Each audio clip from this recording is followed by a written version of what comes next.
السلام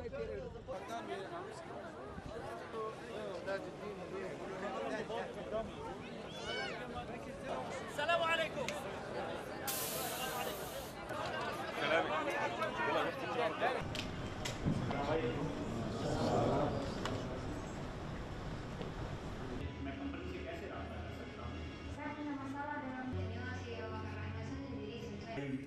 نسك وتوكلنا وهي مصممة لتكون سهلة. وفيما يخص مشاريع الأنسنة وتحسين التجربة كذلك طورت المنطقة المحيطة بالمشعر الحرام بتدشين مشروع مسار المشعر الحرام ليكون ملائم للمشي والتنقل بيسر وسهولة، كما تم تجهيز أكبر محطة تبريد في العالم لتنقية الهواء في المسجد الحرام لتلطيف الأجواء وتبريدها على حجاج بيت الله الحرام.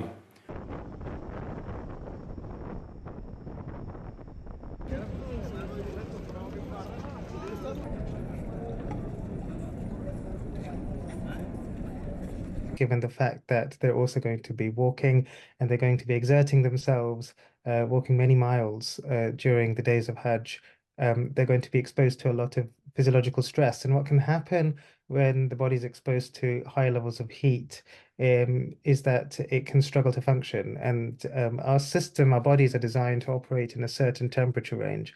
And our body does really does a really great job in trying to keep that temperature range in check by mainly sweating. What can happen when it's very humid, so there's too much moisture in the air, is that the ability to sweat effectively is hindered. So you're not able to cool down as effectively as you would.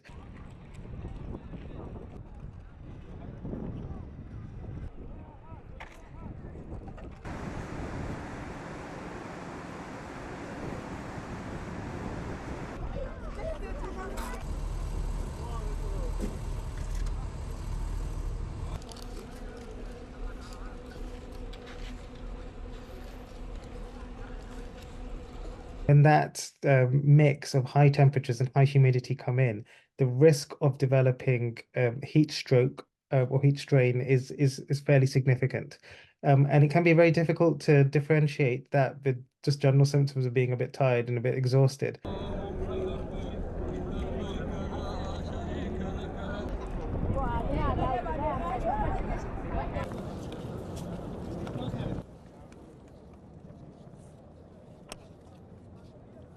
The milder symptoms that you get can be things like dizziness and feeling a bit lethargic, and it can kind of range to having loss of consciousness, seizures, and being incredibly difficult to very becoming very difficult to wake up.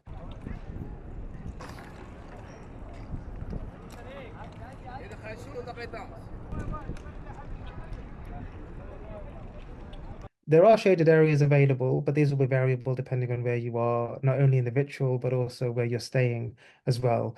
And some of these will be ventilated with air conditioning, others will just be purely fans, and others will be not shaded at all. So these are all things that you need to sort of bear in mind. The authorities do what they can, and often when pilgrims are moving during the Hajj rituals, actually they have got people who are sort of spraying the crowd with cold water. There are fans blowing as well. Often people will take umbrellas with them for shade. Sometimes they'll be provided by the Hajj operators as well. And there's lots of water available as well for people to have cold water as well in ice buckets, which pilgrims should make sure that they have plenty of water and they hydrate frequently as well.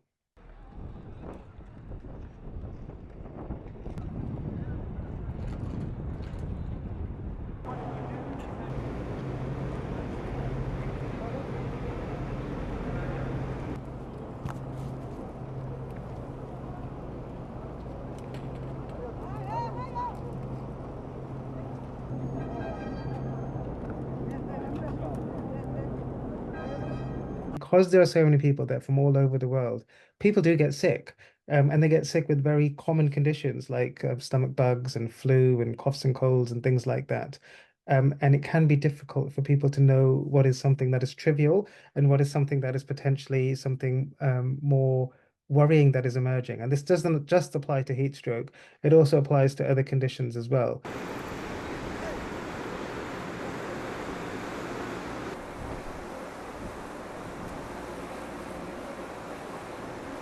We're not used to being in such hot climates and actually physically exerting ourselves. Usually we're sort of sitting in a nice hotel or on a beach and enjoying it.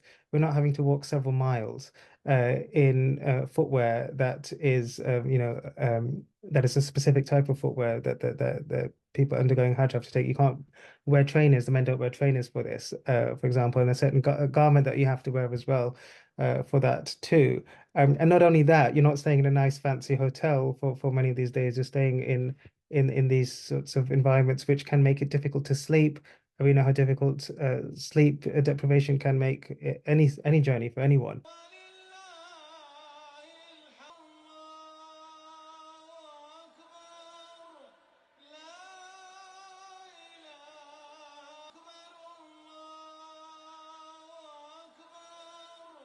So all of these things add up, and because this is meant to be a time where you're trying to be really spiritual, trying to be really focused, little things start annoying you about people snoring or what people are doing, and that can be quite a difficult thing to deal with emotionally and mentally as well when you know you're meant to be at your very best. But that therein is the reward, it's the struggle